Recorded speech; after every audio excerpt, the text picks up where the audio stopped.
नमस्कार दोस्तों, आप सभी का हमारे चैनल पर स्वागत है। दोस्तों, हम बात कर रहे हैं कुरान की और उनकी आयतों के बारे में विश्लेषण कर रहे हैं। तो आज हम बात करेंगे कि मोहम्मद काबा आता था और मक्का वासियों को बताता था कि उसने कितनी भयानक यातना दी है लोगों को जो कि अल्लाह में विश्वास नहीं करते हैं। चलिए इस पर नज़र डालते हैं। मोहम्मद काबा आता और मक्का वासियों को बताता कि अल्लाह ने उन लोगों को कितनी भयानक यातना दी थी जिन्होंने उसके रसूल पर विश्वास नहीं किया था। यह अब उसके सतत विषय में से एक था। अल्लाह ने तुम्हारे जैसे उन सभी को नष्ट कर दिया जिन्होंने मेरे जैसे व्यक्तियों की बात नहीं सुनी थी। कुरान की सूरह 36 आयत 1। यासीन, मैं कसम खाता हूँ सुदृढ़ कुरान की कि तू निश्चित सुपथ पर चलने वाले रसूलों में से एक है। ये कुरान प्रभुत्वशाली दयावान द्वारा भेजा गया है जिससे कि उन लोगों को आगाह किया जा सके जिनके पूर्वज आगाह नहीं थे और परिणाम स्वरूप हुए अचेत रहते हैं। कुरान की सूरह 36 आयत 7। उन पर हमारी यातना इसलिए है क्योंकि वे इस्लाम पर विश्वास नहीं करते। हमने उनके गलों को सीकर से जकड़ दिया है और यह सीकर उनकी ठोड़ी तक है जिससे वे उनके सिर ऊपर की ओर लटके हुए हैं। हमने उनके सामने पीछे और उनके ऊपर आड़ लगा दी है जिससे वे देख नहीं सकते हैं। तो उन्हें आगाह कर या नहीं, इससे कोई लाभ नहीं क्योंकि वे विश्वास नहीं करेंगे। तो केवल उन्हें आगाह कर सकता है तो संदेश को मानते हों और जो संदेश को मानते हों और अकेले में भी दयावान अल्लाह से डरते हों, उन्हें क्षमा और उत्तम पुरस्कार की शुभ सूचना दे। यह सच है कि हम मरे हुए को जीवित करेंगे और यह भी सच है कि वो जो भी कर रहे हैं और जो कुछ किया है उसका लेखा जोखा हम रख रहे हैं। हमने अपने संपूर्ण लेजर में सब कुछ अंकित कर दिया है।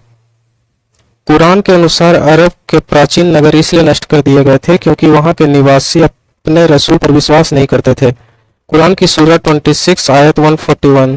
समूद के लोगों मदीना के निकट नष्ट हो गए नबातीन नगर के लोग ने भी रसूल को झुठला दिया था। उनके भाई सालेह ने उनसे कहा, क्या तुम अल्लाह से नहीं डरते? मैं विश्वसनीय रसूल हूँ, अल्लाह से डरो और मेरी बात मानो। मैं इसके बदले तुमसे कुछ नहीं मांग रहा। मेरा पुरस्कार सभी संसारों के स्वामी से आता है। तुम इतने अवज्ञाकारी व धृष्ट हो तो तुम्हें क्या लगता है कि तुमने पहाड़ियों के पत्थरों को काट कर जो घर बनाया है, तुमने बाग बगीचा, सोते खजूर के पेड़ और अनाजों के खेत तुमने अर्जित किए हैं, उनका भोग करने के लिए तुम्हें छोड़ दिया जाएगा? अल्लाह से डरो और मेरी आज्ञा का पालन करो। जो धरती पर दुष्टता करते हैं और सुधार नहीं करते वैसे निरंकुशों की आज्ञा मत मानो। कुरान की सूरह 27 आयत 45। बहुत पहले हमने समूद के लोगों के पास उनके बंधु सालेह को भेजा था जो कह रहा था अल्लाह की इबादत करो, पर वे दो झगड़ने वाले धड़ों में बट गए। उसने कहा, मेरे लोगों, तुम अच्छाई की अपेक्षा बुराई को अपना रहे हो। तुम अल्लाह से क्षमा क्यों नहीं मांगते जिससे कि तुम उसकी दया प्राप्त कर सको? उन्होंने कहा, हम भविष्यवाणी करते हैं कि तुम और तुम्हारे अनुयायी अपशकुन हिलाएंगे। उसने कहा, अपशकुन तो तुम पर आएगा और यह अल्लाह की ओर से आएगा। तुम सबकी परीक्षा ली जा रही है। कुरान की सूरह 27 आयत 48। एक नगर में एक परिवार के 9 सदस्य थे जिन्होंने वहां दुष्टता की और सुधार नहीं किया। उन्होंने कहा, आपस में ईश्वर की सौगंध खाओ कि हम रात में सालेह और उसके परिवार पर धावा बोलेंगे और हम सालेह के प्रतिशोधी उत्तराधिकारियों से कहेंगे कि उसके परिवार की हत्या के समय हम वहां उपस्थित नहीं थे और हम निश्चित ही सत्यवादी हैं। उन्होंने षड्यंत्र किया और योजना बनाई, किंतु हमने भी योजना बनाई जबकि वे इस बात को जान तक न सके। देखो कैसे उनकी योजना खुल गई।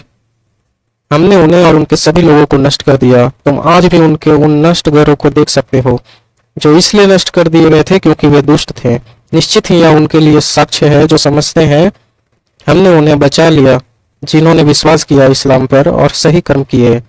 दोस्तों, आप क्या सोचते हैं हमें कमेंट में जरूर बताएं और इस वीडियो को शेयर करें, लाइक करें और सब्सक्राइब करें। धन्यवाद।